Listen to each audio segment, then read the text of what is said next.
Call to order. Emily Moses. Mark Evans. Ashley Heller. Dennis. Yes.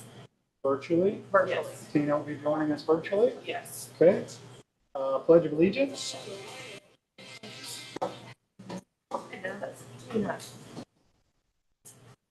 Pledge of Allegiance to the flag of the United States of America, to the republic for which it stands, one nation, under God, indivisible, with liberty and justice for all.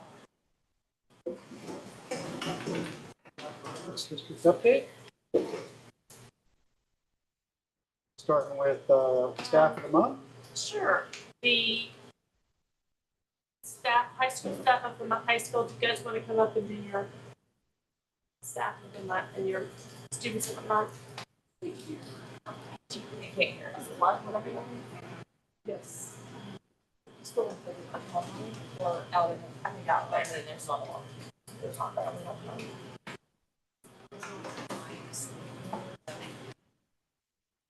So for staff of the month at the high school level, our staff actually nominated Emily Carnes, which is our student nutrition director. And so Emily actually, of course, is working tonight. So she is working on the Thanksgiving meal tickets, getting them ready to go. And so she could not make it tonight.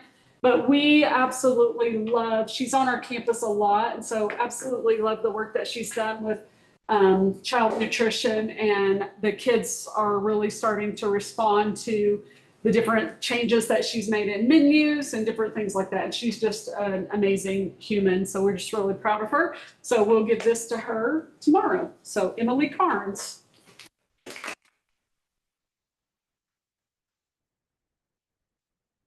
So our staff member of the month is, her name is Sarah Gutgorlski, but we call her Gigi. She is one of our paraprofessionals, and she takes care of all of our kids that need extra help. So she has a whole list of kids that come to her for breaks. She is able to get the hardest kid having the hardest time to move, to calm down. She's amazing. And our staff knows how hard she works right now. She's currently rolling down the hallways, coming to help kids. She's someone who is always there. She's always smiling. She's always willing to jump in. So our staff overwhelmingly voted for Miss Gigi for our staff of the month.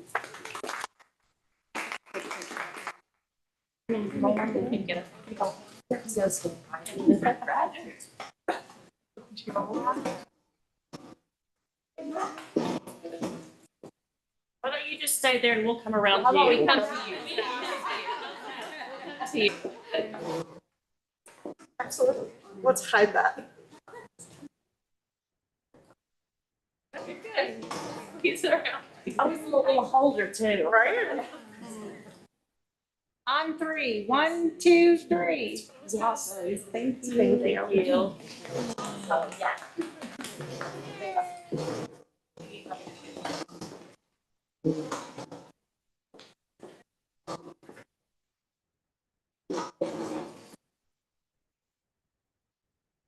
So we are moving on to high school students of the month. We will announce all the names, and if you'll come and you'll just line up right here, and then they'll come around and we'll take pictures together, okay? So our 7th grade student of the month is River Keene. So River, you can just come and start the line.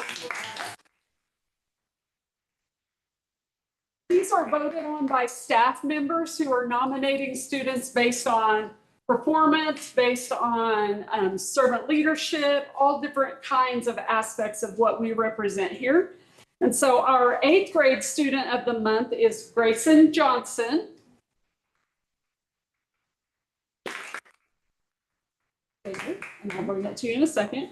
Our 9th grade student of the month is Liberty Backman. If you were able to make it to Coffee House, you would have seen Liberty perform. She's one of our best performers. We got lots of talented people, but she is one of them. Our 10th grade student of the month could not make it tonight because he is working. His name is Nathaniel Tinsley, goes by Nate. And so he was actually nominated by Miss Darla, our office person, and he comes in and works with her for every break that he gets. So he really works hard for us. We're proud of him. Our 10th grade or our 11th grade student of the month is Annalise Johnson. And I don't think she could take theater, so is she on her way? And then Jack is also back I there. don't but know. No, Does she know? Did the school tell her, or did we tell her? yeah, we did send emails to them and then followed up today with that, but not sure. Andrews also, if you don't mind. Thank you. Andrews and Annalise, yeah. And then our 12th grade student of the month is Jack Andrews. And so they are both in there. I don't know if they'll be able to come out or not. Probably should have gone right before we started and got them. So I'll pass these out. Good job, guys.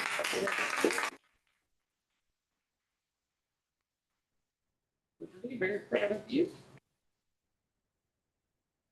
So we'll hold just a second and see if the other two make it out.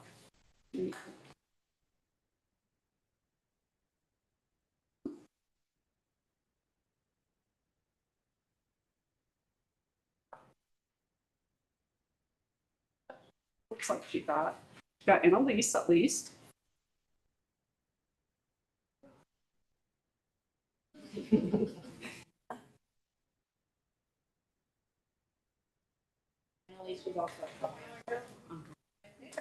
So Annalise Johnson, another one of our stellar musical performers, and Coffee House did an amazing job for Coffee House as well. Congratulations. Yeah.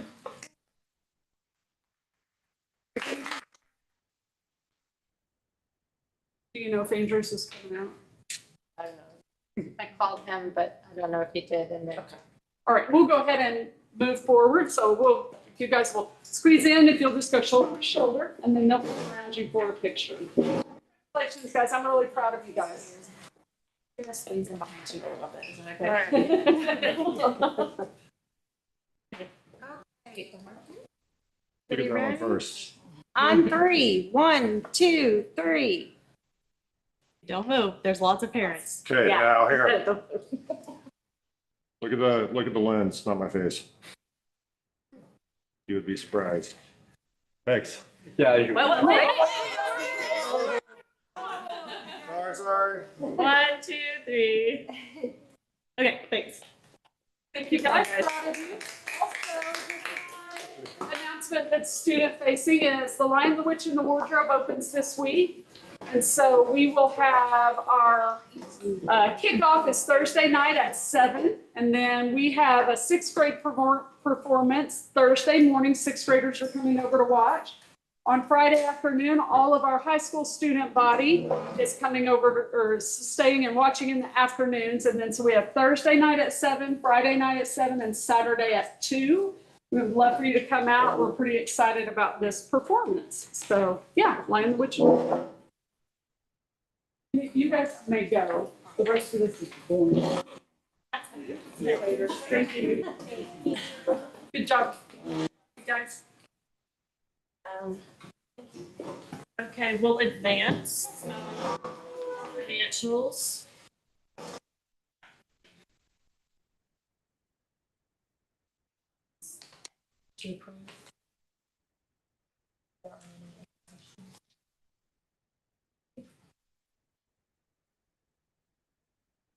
Okay, approving the financials, all in favor? Any opposed? So moved. Personnel changes, we have 2, 1 replacement, and 1 resignation. The resignation has already been filled. Mr. Gaffey, who was at the high school teaching math for a couple of periods, and he was helping at elementary. He's now the full-time teacher and for that elementary position in 5th grade. And then we had a teacher leave in 1st grade, and we had a new replacement that came in. So we have no new positions, just replacement positions. And our enrollment report, I'm happy to say we are at 954. So we continue to add a little bit at a time. And we are consistently getting requests for tours, and we're following up with those, so that is good. And that is all the district update. Okay. Do we have any comments from the public? Okay. One of our board members has resigned due to personal reasons. We, the board, will continue to work on filling that position. If anyone is interested in that position, they are more than welcome to go to the website. There is a link and an application process to do so. Next, we need to approve the minutes from last month. Does anybody have any questions, or can I get a motion to approve them? So moved. Second? Second. All in favor? Aye.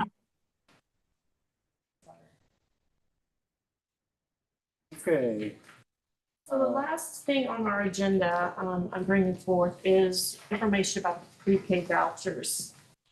And we discussed this a little bit at the last meeting, we had some public comment. But I kind of wanted to revisit that conversation with you and discuss kind of where we're at with that.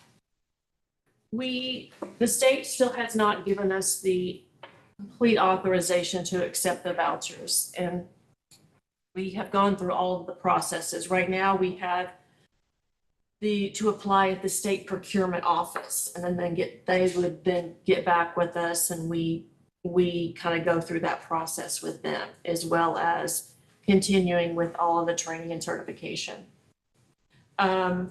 In the midst of the pause of the federal funding and the Medicaid and the shutdown and all of those things that have really slowed the process down, we've really evaluated the financial feasibility and how we can continue to financially sustain a program that we will encumber within our budget for next year. So this year we did not budget for pre-K funding to pay for that position. It was just a position in itself. We didn't know enough about it, and I didn't advise that we levy, our operating budget on that position.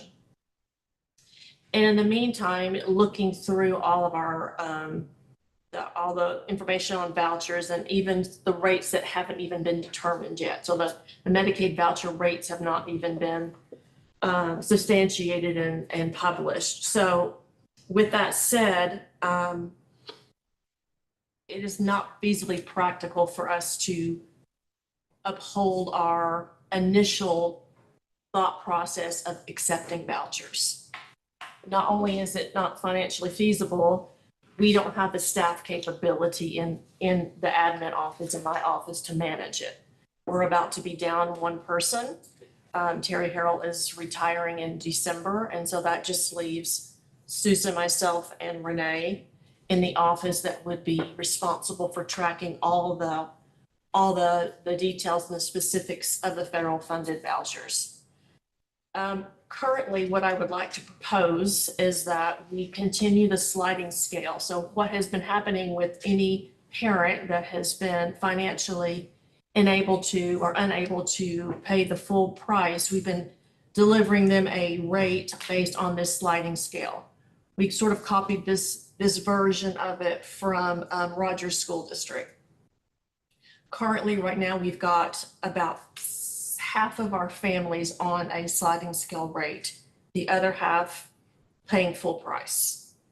What are they submitting to determine this?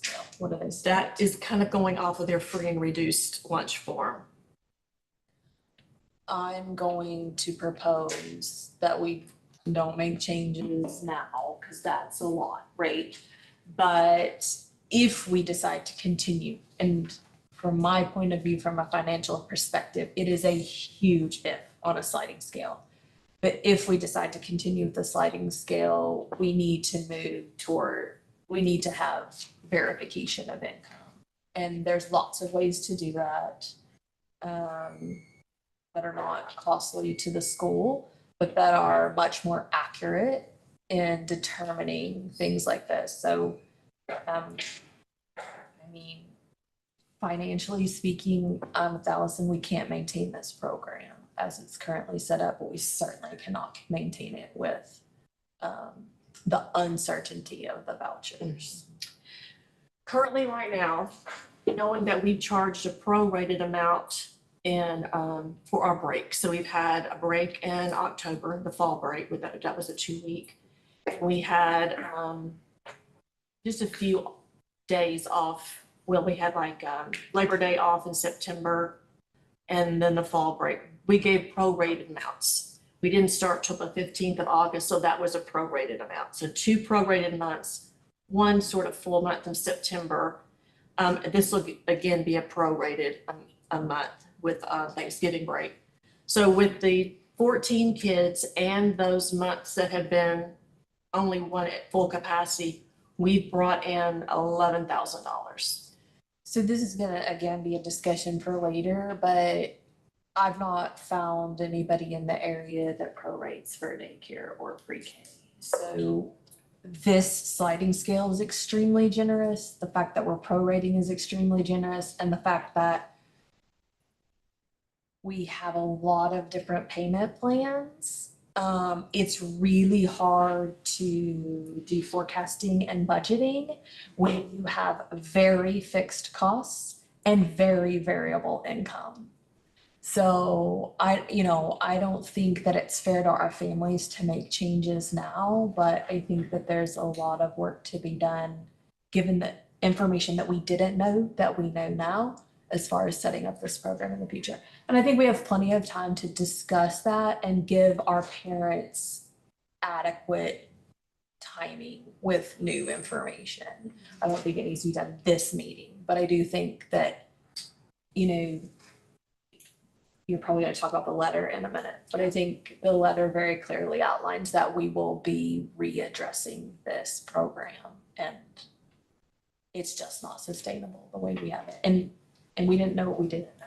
Yeah, and I think, And it's very fair to our families. I mean, it's really putting us in a bad position actually to continue on the way we are, but it's, We need to do what we said we were gonna do. Yes. Which is why we need to finish out the year on this rate sheet, because we need to do what we said we were gonna do. I think so too. And as it relates to the vouchers, we had good intentions with our initial program. And it's still not clear. They still aren't clear today. Even if Right. we were to say today that we were gonna do it, we don't know when they're gonna come through. We don't know what the amount is, and we don't know if we're even gonna be able to manage the If there program. were clarity, we would discuss it Sure. at that time. But Yes. until there is, I don't even feel like we can make an educated decision about anything until there's clarity. We don't have any information. Right. Yeah, And then as it relates to next year, to your point, I think we need to figure that out before we start that program. That application process might address this, but we may not go sliding scale. I think we have a lot of discussions because the program has to be fiscally responsible for our district. And, hopefully a good place for someone to put their kid up, right? We have to do Yes. both. yeah, and ideally, we would like the salary, we would like the rate that we're charging our families to pay for the full-time employee and a para, to keep the safety of the students and just the easeability and schedule operating. And right now, after 4 months, 3.5 months at 11,000, that's not coming anywhere near to the almost 105,000 we need to operate that. and no business Outsider. is gonna run like that. No pre-K program in the state is gonna be able to operate like that. And I mean, I think not it's open sustainable. for discussion with all of us. But I'm a proponent of what you said, which is we have to kind of stick to our word. We have to do what we're And going what to do you guys think? do. And it's to our detriment. Yeah, and it is, but it's not, it's not something I feel like we should put on the families in the middle of the year. And I've read through the letter. I don't know if Yeah. everybody's had a chance to read through it, but I think it I think hits it's- all the points and says our stance on this. I think it's very transparent. I think it gives information about what's gonna be happening in the future as soon as we know. And I don't then have you any have your additions. informational meeting. So, yes, so, upon board approval of this decision, I will meet with the families. I'll send the letter out tomorrow. And then I'll meet with any interested families on Wednesday. Wednesday? The 19th. Look at Rachel to confirm that date. Yes, so we're gonna meet with the families, anyone that wants to show up and talk about that. In the meantime, they're welcome to call me or, set up an individual appointment if they'd like to, but I just feel like this is, a path that we need to go moving forward. Some of the lowest rates that are being paid right now are like $85 a month. And, again, the best intention, but as a charter school with unequal funding, we're struggling to make it balance. So, Fairly confident it'll be a big reset the program next year. Do you Yes. guys feel like we need to push that information out before is that like end of this year to let people know? I think Like, this letter is pretty clear that changes are coming, but I think by the first of the year, we need to have something set. I wouldn't so want that they anyone to are- think that Agreed. this program may next year be similar to this year, because Yeah. that's probably not the case. yes. Because correct. we're starting, we're already recruiting. We're already looking at re-enrollments, not that pre-K is a re-enrollment, but if you have siblings, right, and you have siblings coming in, and we give the priority to the siblings, I think this information's got to be to families quickly by the first of the year. So I'll put, I propose, That's what The January board meeting, Yes. I probably. think we need to let everyone know that it will be drastically different next year. Yeah. Before they make their decision on where they Yeah. go. perfect. I'll put that on the January agenda, if that's okay, and we'll address the 26, 27 at that point. I've looked at lots of comps. This is, it's different. Again, the best intentions, right? But it's different when Rogers Public Schools uses this because of the sheer number of students, right? And while I haven't talked to their CFO, the way most programs like this work, there's a limit to how many people can be on the sliding scale, and we place no limit on that. We just said, if you're on the sliding scale, then you're on the sliding scale. So from a budget perspective, we just do not have the room, right, to continue like this. And looking at the comps in the area, this is a really good deal. And I'm not saying that we can't give our families a good deal. We're not trying to make money off of it. But we can't have a program that costs $150,000 and we're bringing in $30,000. We just can't. Because that means we're pulling money from our other programming, and that's not our intention at all. It is just very important that next year we not mislead anyone. Yeah. And let them think anything that isn't That's why what I our think if program we is. It can needs to be very clear.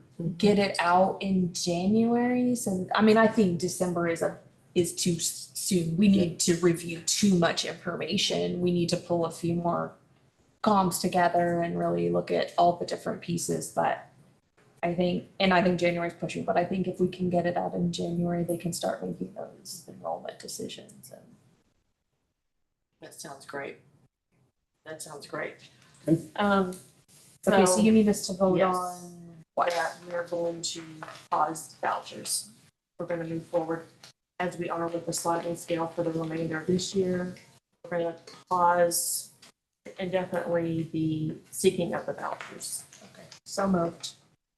Second. All in favor? Aye. Aye.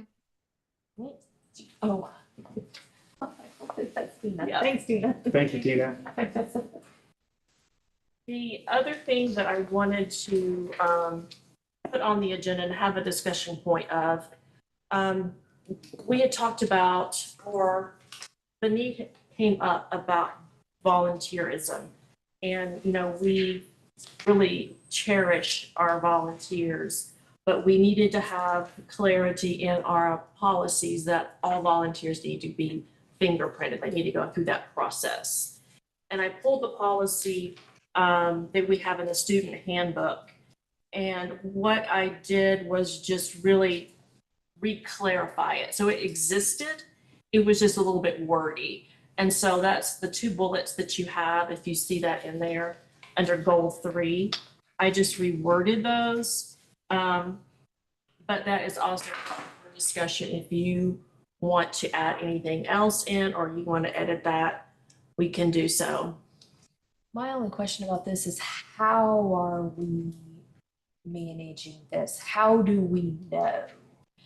So what happens is they will come in. Terry has been navigating the process. They pay for their own, which is about $35, but it lasts for, I know for sure, 2 years. 2 years? 2 years. 2 years. So that they can do any kind of volunteerism at the school for 2 years with that.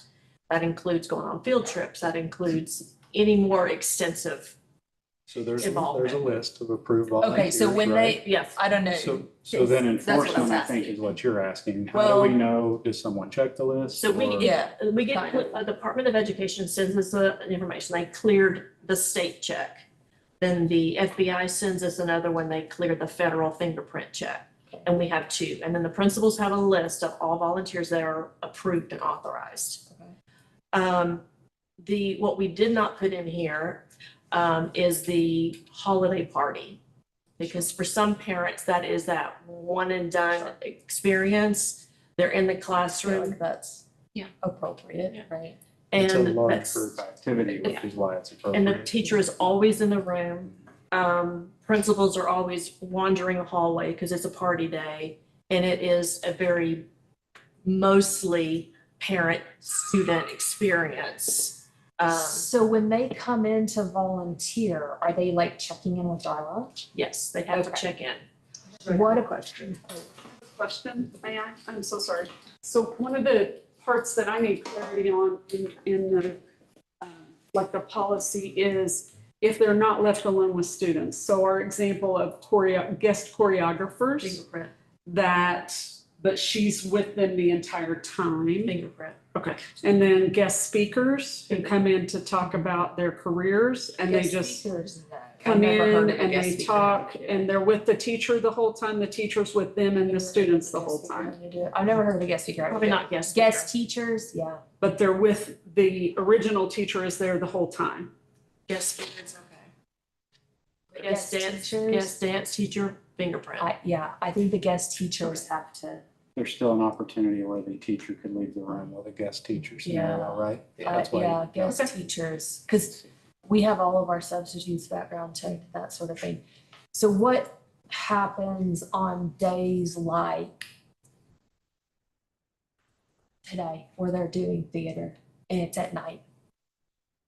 Do we have volunteers in there now? Like what if they show up at 6 o'clock, Darla's not here to check in? No, That's got to be, No. no. They We would, don't have they would volunteers, have to be approved. yeah. I just am wondering. I've how- not ever seen any in there. I've seen a couple of parents sit in the back and watch practice, but I don't see any volunteers in there. We don't have any volunteers with our theater program. That are like behind. Okay. The I- choreographer is a paid guest choreographer. We have that. I would We just don't have encourage a whole you lot here. guys as an admin team to kind of sit and think through and maybe even write out, like, these are the activities we have on campus. This is how we're kind of managing that. Because I can't possibly think through all the scenarios right now. And and the reason I think the guest speaker or the person that's delivering sort of a lecture style approach is that's the remaining distance. You're speaking, you're not interacting, you're not having a one-on-one relationship. So with- this just says volunteers, but I'm wondering if you shouldn't, to her point, specifically address guest teachers in the same place that maybe substitutes are addressed. If they are, if we are paying them, we have to have a W-9 and they have to have fingerprint clearance, period. If we're gonna give them state funding, they have to clear a fingerprint if we're gonna pay them. even if they're not paid and they're in a space where they're interacting with kids for an extended period of time, for multiple days, Agreed. that's a fingerprint situation. A guest speaker that comes in and talks about their job, that to me is not an interrelationship that's being established. But they're It's still just checking in the information. front office. They Like through absolutely have to Raptor. check in. Okay. And the Raptor checks So- in, Raptor does do a check. yeah. They will flag, some initial concerns. It will flag it on the Raptor check. So for me, this is affirmation of our policy, basically what we're doing. Yeah. And then enforcement.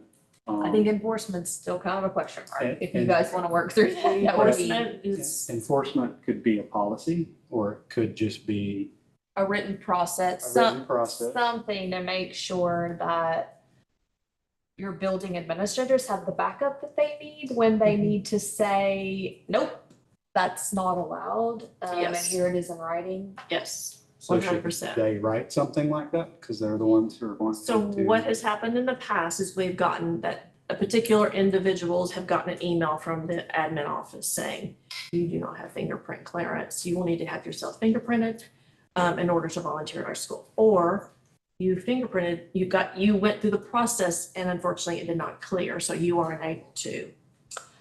I would, and maybe you have this, I would feel better knowing all of this was in writing, the processes and procedures for transparency for the people we're asking for a background check, because several people may be like, wait, what? Why do I have to do that?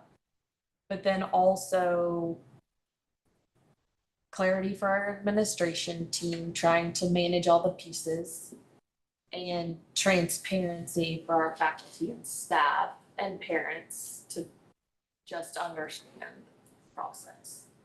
Yes, not a problem. We have some wordage on our website too, that I'll go back in and reinforce that it's correct. Even things like, what happens when you fail a background check?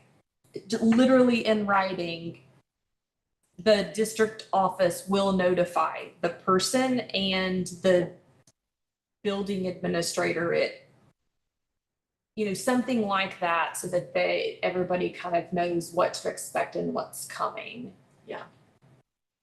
The only thing that I think could potentially be unclear is you have here that have parent-teacher organizations have members meet. Do they have to be background checked just to go to a PTA or PTSA meeting? So the thing about it is the administration office, my office does not have any control over parent organizations. They're not a subsidiary of the school. If they are meeting on campus, it would be nice to know that they followed the same procedures. But if there is someone that's in a member of that organization that has failed to fingerprint, they would not be able to attend that on-campus meeting. So I had the same question when we first started talking about this, and in my mind, if you're joining a PTA, PTO organization, it is to volunteer or help at the school in some way. So the idea that you're not going to do a background check or pass a background check feels like a red flag. Like, why would you be going to a PTA meeting if you weren't planning to volunteer at your child's school? Is there a scenario in which that would You exist? could have a lot of members who just want to be members, pay the fee, and that's how they contribute, but they think they're attending a meeting, Sure, right? yeah. So So I wouldn't say if you join PTA. Fundraising, Oh. fundraising and things like that don't require members to be actually on campus, depending on what the situation is. So I don't think it's a given that just because you're a member of the PTA, you are volunteering for the school specifically. I would say fundraising is volunteering for the school, but you're not with students, which is the difference, right? If you maybe Right. you need to have language in here about. Well, there's a difference between volunteering at the school for with students, which is interacting with students and volunteering to help support the school in other ways, which doesn't necessarily implicate student interactions. So maybe that needs to be the clarifier. I just Yeah. don't want it to Students. deter people from joining. Join, sure, Right, Or do I? Yeah. Well, Yeah. and here's the reality, we don't set their policy. Right. So that, however they operate with that, in order for them to be on campus though, if a member has failed the background clearance to be on campus, there's a problem. But otherwise, they don't even necessarily just have to take meet the on word- campus. It's two different things. It's two different things. So you've got the school has rules as to who can be on campus, period. Whether if they have a subsection for what's required of volunteers at the school or those who can actually even be on campus, be present on campus. But those are the school rules. And then what this other entity, this PTA that is not part of AAA, it's for the parents who have students there and to help support the school. But whatever their rules are their rules. But if you overlay them, meaning like what Dr. Roberts just said, if it requires any of their members being on campus, well, campus rules prevail. That's just the big difference. You know, what if we took out the word meet? What if it just said have members participate in school events? I feel like, Because they can have meetings at coffee shops and that has nothing to do with. are you asking parents that come have lunch with their kids to be background checked? Because that's the participation level, I feel like. Just coming to have lunch. No, they're checking in through Raptor. That's like Everybody should be. that would be like the It's Christmas like party and the super guest clear. speaker, Yeah. right? Yes, and for those parents, which traditionally happens at elementary school, they are set aside right at the beginning. They're not sitting amongst the others. It's an independent situation, which to your point, thank you for bringing that up. We need to have that I clarity. mean, as well. anytime I have lunch with my kids at elementary, I do with them and their friends at the normal table. Okay, well, we But stopped that was that. years ago. We so. stopped that part. So Well, is PTA usually after school hours, during school, the main meetings are? I think the elementary is too. Elementary is. High school's after. To Tina's Say point, yes. Elementary's during school and after school, depends, they do all of it. the campus rules apply with all. It doesn't matter what organization. If someone rents the building, technically, our rules state that if you have Yes. failed, you're not allowed on campus, right? Yes. And to your point, we don't tell PTSA or PTA what to do. They're Correct. separate organizations, right? Yes. The only thing that still comes to mind is should officers, I mean, if you're an officer, you're going to attend an on-campus. Again, we don't dictate what they do or don't do. All we can do is follow our policy, which is you have to be on I think campus you're covered with our school policy. with I our think school policy. Tina's point is right. Yes. And I think if we defer to that, the school policy supersede anything else, then we're in the clear, and we're all very much on the same page. So back to this language about PTA and PTSA, do we think an edit needs to be made here that just says defer to our school policy about attending activities? Do we need to change this in any way? 'Cause Tina, this do you have is a thought on restricted. that? You're muted, Tina, I think. Oh, yeah. Yeah, Tina, you're on mute. We can't hear you. I don't have that policy in front of me to read it. I apologize. No. But I think the point is good, but basically what you're saying is regardless of what organization, because there may be other organizations that partner with the Arkansas Arts Academy now or in the future. Oh, there we go. That I think it just is all volunteers, and I think you could just say that any, okay, so it says if AAA parent teacher organizations have members that meet. Okay, so I just think that you say, that these are this is what is required to be on campus in these different capacities. And maybe, if you mention it at all, is just say any, outside organizations who, partner with the school on a regular basis or intermittently, whatever.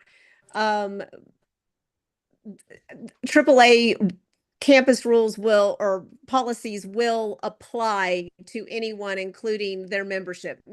So I'm not sure exactly the wording on it, but basically saying, we don't care what your rules are for your organization, that's fine. But just know that if your members, any one of your members don't meet our requirements, then they will not be present on campus, period.